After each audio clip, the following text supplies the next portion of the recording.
Pare, okay ka ba? Napagod lang ako, pare. Ayos lang. Ito na pala ang backup. Tapos na kasi barilan eh. O, tabi! Oh! Tabi! Nandun pa iba! Ang mga tao, ang pagdating ka sa ulo. Sige na, sige na. Galing na kayo.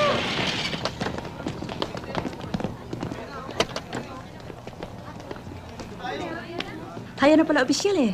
Siyempre, picture taking na.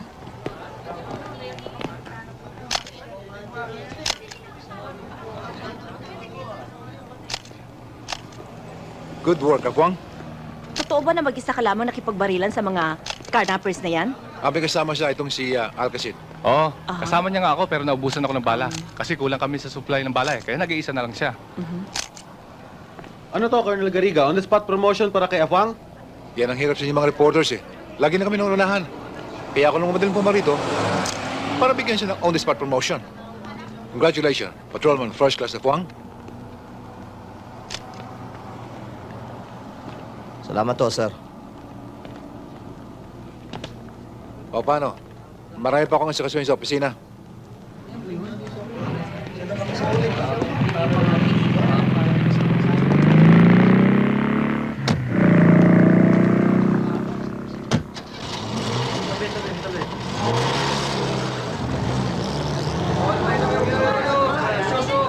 Ano masasabi mo sa on-the-spot promotion mo, Apwang?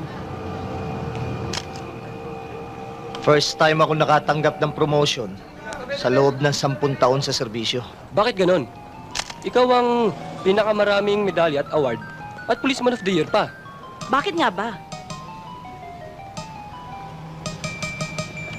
Dahil sa bulok na sistemang umiiral ngayon. Yan naman eh kung hindi ka malakas sa amo mo. Sa aming mga pulis, kailangan mapatay ka o makapatay ka bago ka ma-promote. Kailangan marunong ka muna mag-promote bago ka ma-promote. Sandali lang. Off the record lang yan, ha? Pare, bakit off the record? Totoo naman lahat ng sinasabi ko, ah. I-print niyo yan. Tara. Apwang, Apwang! Mabigat yung statement mo, ah. Totoo naman lahat ng sinabi ko, ah. Sa loob ng 10 taon, ngayon lang ako nakatikim ng promotion. Bakit? Dahil napatay ko mga karnapers na yan? Kailangan pa ba mangyari yun? Umasenso nga ako. Dala naman ng konsensya ko ang kamatayan ng mga yan. Eh, mga notorious carnappers naman yan, eh. Alam ko. Pero meron din silang mga pamilya. May mga naulila. Maski na ano pa sabihin nyo, may nagmamahal din sa mga yan.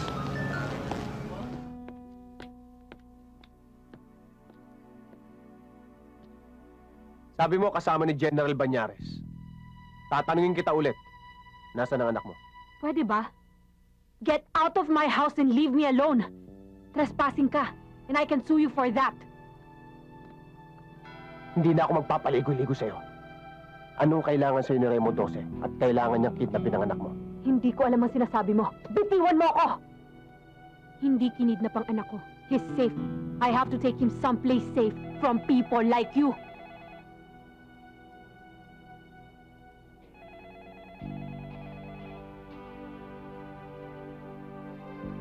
Hindi mo ba sasagutin ng telepono?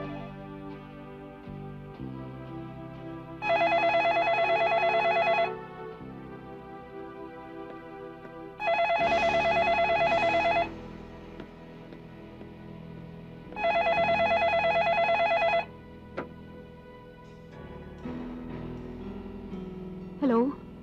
Mommy? Brian? Oh, hi, baby. How's your Tita Annie? Tell her kamusta, ha? Oo. Baby, susunduin na kita. Kaya lang marami pang tinatrabaho ang mami, eh. I miss you too, baby. How are things here? Not so good. Laging may nanggugulong bangaw. Mabahong bangaw. Ops. Hanggang doon na lang muna kayo. Tama na mo yun. Mas makakausap mo pa yung anak kung susundin mo pa ang natitira sa plano at hindi ka magsusuko sa bisita mo. Hanggang sa susunod na alas 12. Oo, Ate Annie.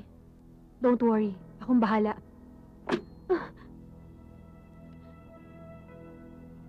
How dare you?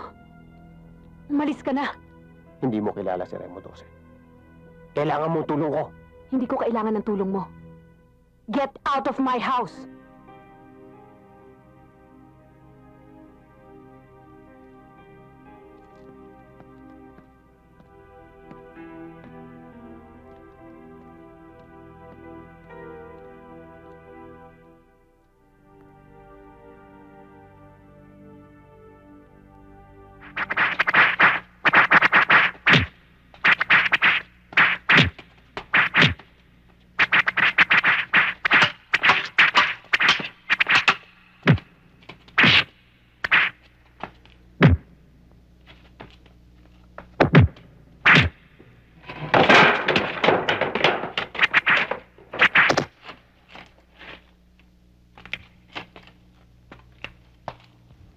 Lorenzo,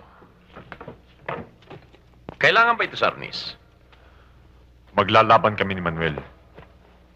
Ang lahat ay gagamitin. Arnis, suntok, at sipa. Pagkat ganyan ang nakuha kong impormasyon, ganyan mo kipagsagupa si Kamagong. Mukhang malaki ang respeto mo sa kamagong na iyon, Lorenzo. Para paghandaan mo ng ganito katindi. Napakaliit ng bodegang ito. Kung kukumpara sa burol na bato. Ganon din sa mga nakaraang labang ko rito. Kung tutulad sa nakatagtang pagsasagupa namin ni Kamagong, ayoko siyang bigyan ng magandang pagkakataon. Gusto kong lumuhod kagad siya. Gumapang. At bumaba sa burol na yun ng isang bangkay. Kaya pala ilang buwan na nakakaraan. Ni ayaw man lamang tumanggap ng kahit anong laban dito sa Maynila. Minsan sa buhay ng isang tao, dumarating ang pinakamalaking laban niya. At yan ang pinaghahandaan ko. Magsasagupa kami ni Kamagong sa pistang bayan ng Mabolo. Sa harap halos lahat ng aming mamamayan. Buburin ko ang isang tradisyon, ang isang misyon. Malilimot ng bayang yun ang isang alamat na kapag binanggit ang arnis, hindi Kamagong ang kanilang sasambahin, kundi ang pangalang Lorenzo. Lorenzo Montero.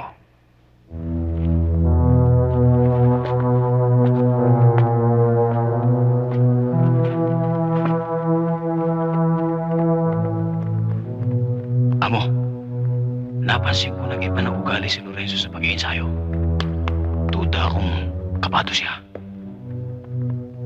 Yung mga alyados mong hold-upper ka mo ng bangko, may patatrabaho ako sa kanila.